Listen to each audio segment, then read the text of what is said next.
Hello. Hello my dear students, कैसे हैं आप लोग। मैं उम्मीद करती हूँ कि आप लोग स्वस्थ होंगे, मस्त होंगे और खूब मना के पढ़ाई करते होंगे। तो आज आप लोग का मैं अंशु स्वागत करती हूँ अपने न्यू यूट्यूब चैनल अमर एकेडमी मिशन परिवार पर। आप लोग का स्वागत है हमारी न्यू यूट्यूब चैनल पे। तो मैं आप लोग को ज्योग्राफी पढ़ाऊंगी। ज्योग्राफी मतलब भूगोल पढ़ाऊंगी। हम लोग का विषय का जो नाम रहेगा, हम लोग के विषय का वो रहेगा भूगोल। आप लोगों ने भूगोल तो पढ़ा ही होगा। तो देखते हैं कि भूगोल में क्या है। आज हम लोग पढ़ेंगे यही भूगोल। तो भूगोल देखेंगे कि भूगोल क्या है, क्या नहीं है, इसमें क्या होता है, क्या नहीं होता है। तो देखते हैं, शुरुआत करते हैं हम अपनी क्लास की। शुभारंभ करते हैं। पहले हम लोग देखेंगे भूगोल किसे कहते हैं। अगर हम कोई विषय पढ़ते हैं तो हम पहले उस विषय के बारे में जानेंगे, फिर उसके बाद हम उसकी बुक्स के अंदर की क्या है क्या नहीं है देखेंगे। पहले तो हम अपने विषय के बारे में जानेंगे ना। तो पहले हम देखते हैं अपने विषय को, भूगोल।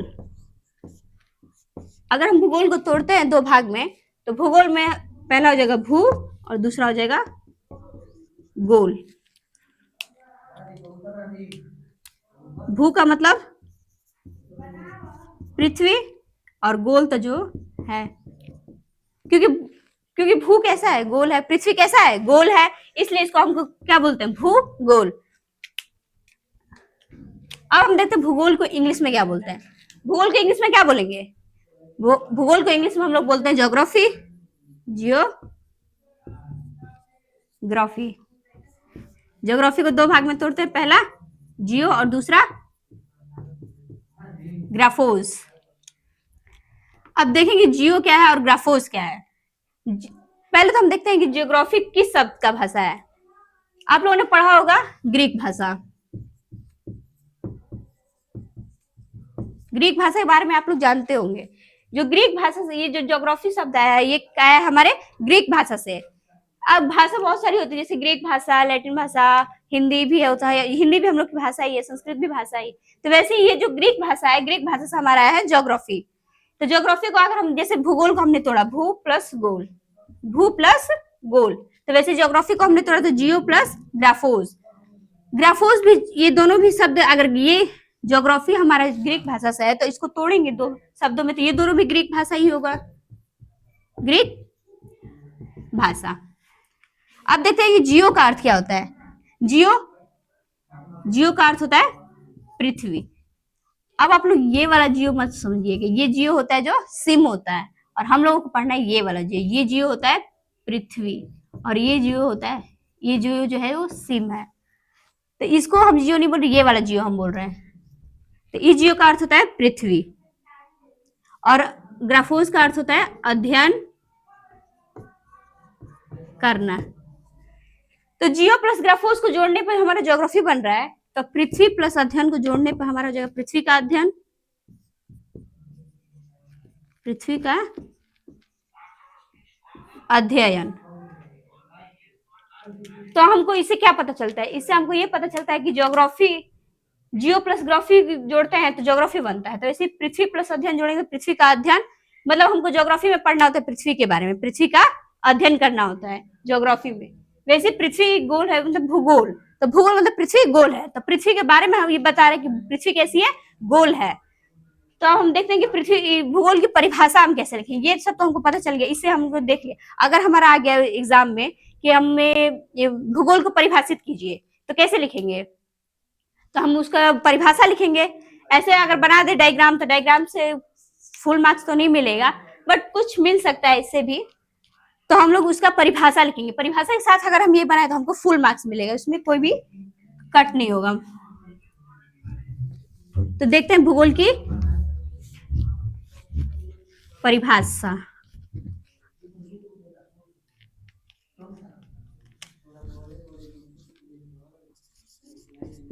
भूगोल की परिभाषा।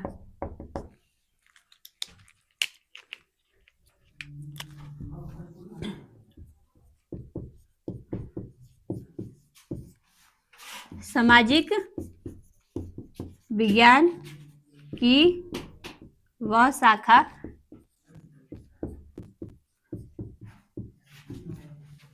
जिसके अंतर्गत सामाजिक विज्ञान की वह शाखा जिसके अंतर्गत हम पृथ्वी का अध्ययन करते हैं।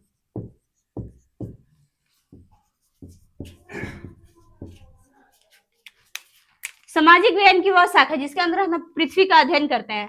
तो इसमें ये समझ में आ रही सामाजिक विज्ञान की शाखा, शाखा इसमें कहां से आ गया? तो हम लोग को जो सामाजिक विज्ञान है, सोशल साइंस, सोशल साइंस, इसमें हमारे 4 विषय होता है: हिस्ट्री,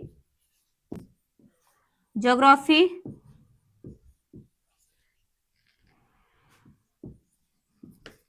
पॉलिटी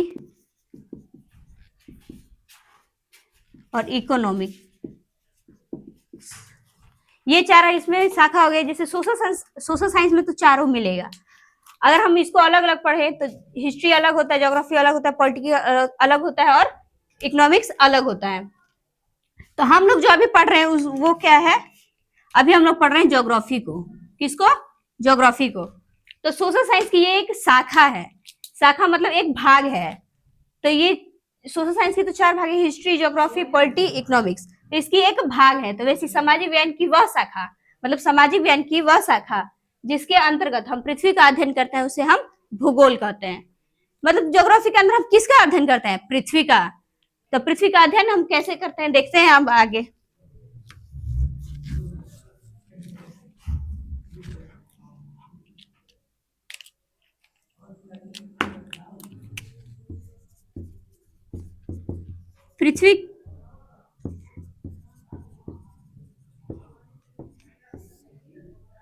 पृथ्वी का अध्ययन, इसमें हम पहले पृथ्वी के बारे में जानेंगे।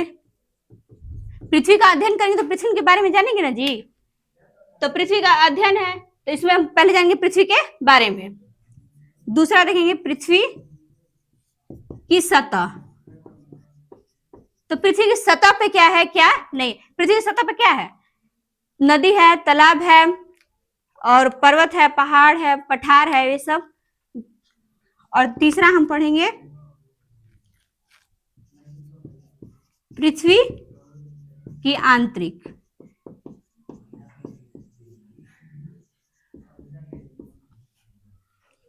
पृथ्वी की आंतरिक भाग।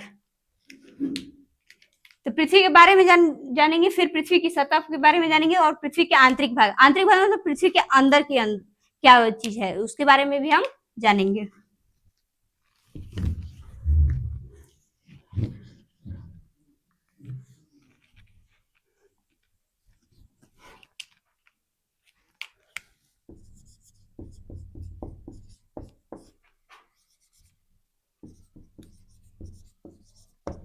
अब हम जानेंगे भूगोल के जनक, मतलब भूगोल को किसने बनाया। कोई भी वस्तु होता है उसको कोई ना कोई बनाता है। तो हम जानेंगे भूगोल को किसने बनाया, किसने इसके बारे में ज्यादा अध्ययन किसने किया। तो ज्यादा अध्ययन किया तभी तो वो बनाया इसको। अगर हम किसी के बारे में पढ़ेंगे तभी तो हम उसके बारे में जानेंगे। तो पृथ्वी के जनक जो है वो है इरेटोस्थनीज। भूगोल के जनक इरेटोस्थनीज। ये जो है ये यूनान के भूगोलवेत्ता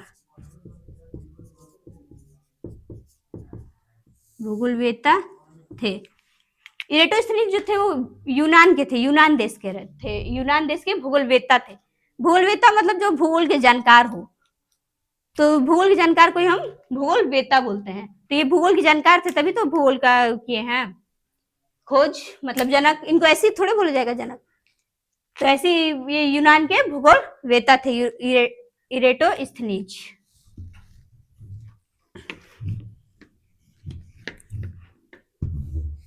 तो हम लोगों ने देख लिया भूगोल किसे कहते हैं।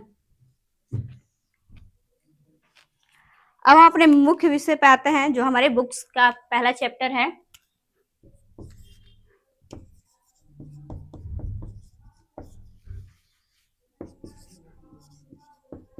संसाधन। हमारी बुक का पहला चैप्टर है संसाधन। अब हम जानेंगे संसाधन के बारे में। संसाधन किसे कहते हैं तो देखते हैं पहले संसाधन की परिभाषा क्या है। वे सारी वस्तुएं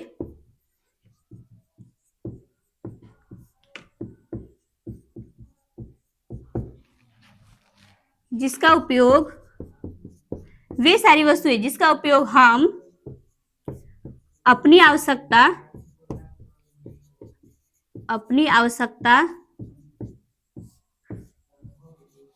के लिए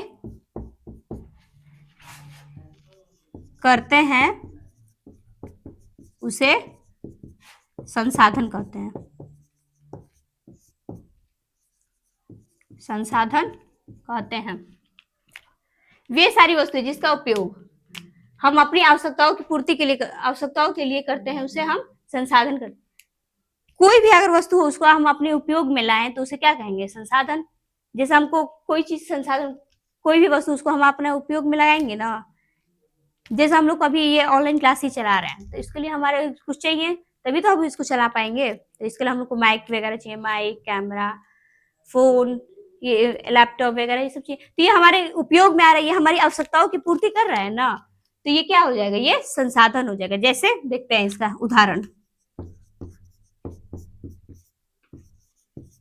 जैसे में घर, मकान, सड़क आदि। घर भी हमारी आवश्यकताओं की पूर्ति करता है कि नहीं? हमको रहने में मदद करता है, हम अपनी सुरक्षित से रह सकते हैं। अपने घर में हम लोग अपना सुरक्षित रहते हैं तो घर किस में है? संसाधन में आ गया। और मकान भी वही होता है, घर, मकान। और सड़क भी हमारे लिए आवश्यकता की पूर्ति करता है। हमको चलने के लिए अगर कोई हमको गाड़ी वगैरह चाहिए तो उसको मिट्टी की पे नहीं ना चलेंगे, हम सड़क बनाएंगे तभी तो चलेंगे अच्छे से। तो हमको ये इतना समझ में आ गया होगा। मैं ऐसा करती हूँ आप लोग को कि संसाधन समझ में आया। अगर नहीं भी आया हो तो आप लोग कमेंट में जरूर बताएं कि मैम हमें ये समझ नहीं आया।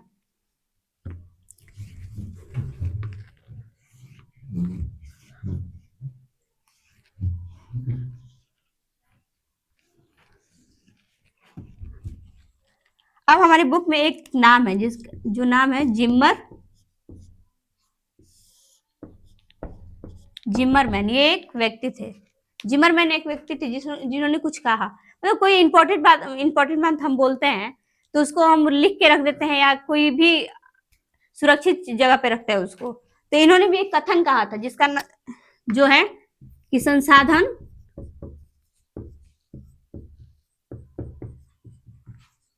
होते नहीं बनते हैं। जिमरमैन ने कहा संसाधन होते नहीं बनते हैं। तो इनका कथन सही है या नहीं देखते हैं। तो ये संसाधन होते नहीं बनते, संसाधन अपने आप तो नहीं बन रहे, संसाधन को हम बनाते हैं तभी तो बनता है।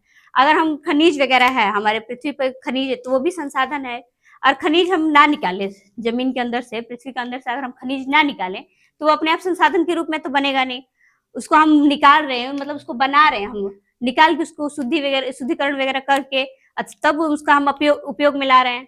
तो खनिज को भी हम ऐसे निकाल रहे हैं। और फिर फोन वगैरह है तो फोन को भी एक्यूरेट तो फोन नहीं बन जा रहा है, उसमें बहुत सारी चीजें लगी हैं तब वो जाके बना है फोन। तो वो भी क्या हुआ? संसाधन होते नहीं बनते हैं। मतलब संसाधन होते नहीं है, संसाधन को बनाया जाता है। कोई भी हमारा अपनी आवश्यकता की चीजें है तो उसको हम बनाते हैं तब तो उसको हम यूज करते हैं। तो घर जैसे घर ही है तो घर का अगर हम जमीन ले ले सिर्फ तो जमीन लेने से घर हो जाएगा? नहीं होगा, उसको बनाएंगे तभी तो होगा घर। तो संसाधन होते नहीं बनते हैं, इनका कथन सही था।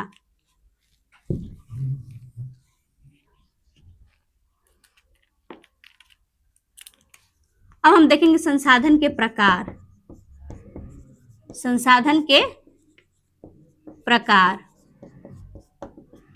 हम देखेंगे संसाधन के प्रकार कितने। कोई भी वस्तु उसको हम प्रकार में होता है ना किसी चीज का, बहुत सारी वस्तु जिसका प्रकार होता है, जैसे संसाधन इसका भी प्रकार होगा।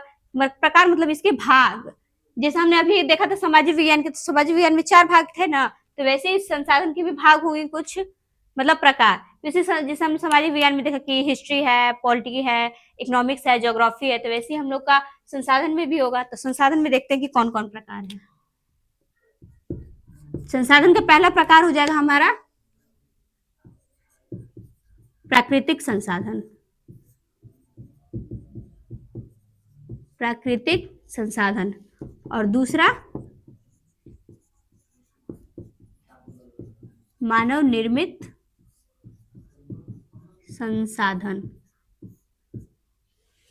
या इसे ही बोलते हैं हम मानवीय संसाधन। मानवीय संसाधन, जैसे मानव निर्मित संसाधन है तो मानव निर्मित को ही हम बोलते हैं मानवीय संसाधन। बहुत से बच्चे होते हैं जो ना कंफ्यूज हो जाते हैं कि मानवीय संसाधन अलग है और मानव निर्मित संसाधन अलग है, बट ये अलग नहीं है, ये दोनों एक ही है। तो पहले हम देखते हैं प्राकृतिक संसाधन क्या है। पहला, प्राकृतिक संसाधन।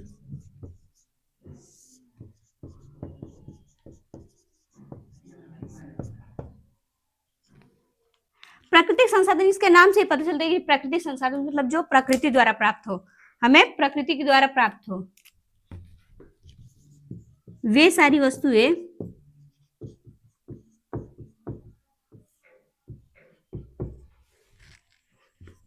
जो हमें प्रकृति द्वारा प्राप्त या प्रदान हो, उसे प्राकृतिक संसाधन कहते हैं।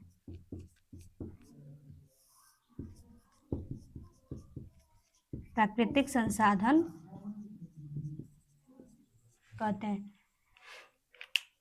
वे सारी वस्तुएं जो हमें प्रकृति द्वारा प्राप्त हो, उसे हम मतलब प्रकृति द्वारा जो हमें प्रकृति ने दी हो, मतलब जो हमें भगवान ने दी हो, उसे हम प्राकृतिक संसाधन कहते हैं। जैसे पेड़ है, पहाड़ है, पर्वत है, ये सब हमको किसने दिया? प्रकृति ने दिया। हम लोगों ने तो बनाया नहीं है पेड़ को और पहाड़ वगैरह को, पहाड़ को, पर्वत को, पठार को, ये सब तो प्रकृति ने दिया है हमको, तो वो क्या हो जाएगा? प्राकृतिक संसाधन। इसका जैसे देख लेते हैं उदाहरण।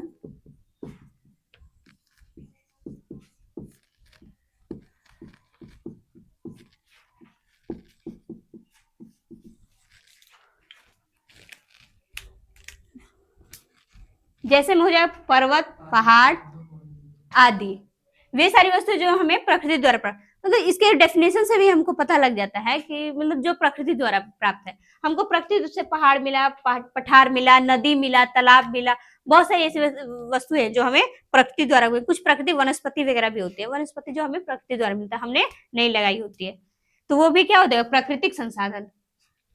अब हम दूसरा देखते हैं, मानव निर्मित संसाधन।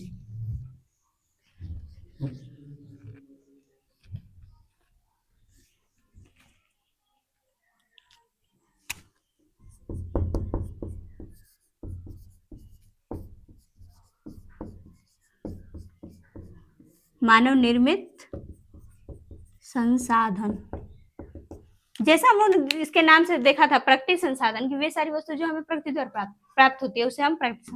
तो मानव निर्मित में भी ऐसी हो जिसको मानव ने निर्माण किया हो, जिसका निर्माण मानव ने किया हो, वो क्या हो जाएगा? मानव निर्मित संसाधन। तो वैसे इसका भी डेफिनेशन होगा, वे सारी वस्तुएं जो हमें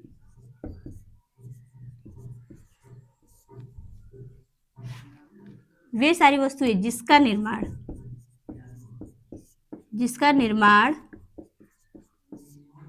वे सारी वस्तुएं जिसका निर्माण मानव ने किया है, उसे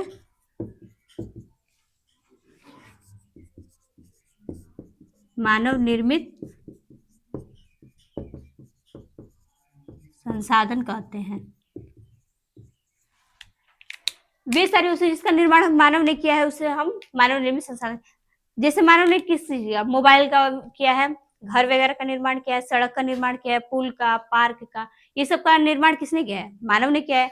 प्रकृति ने तो नहीं ना बनाया है, बनाया तो इसको मानव ने है, तो वो क्या हो जाएगा? मानव निर्मित संसाधन। जैसे इसका उदाहरण में हो जाएगा पुल,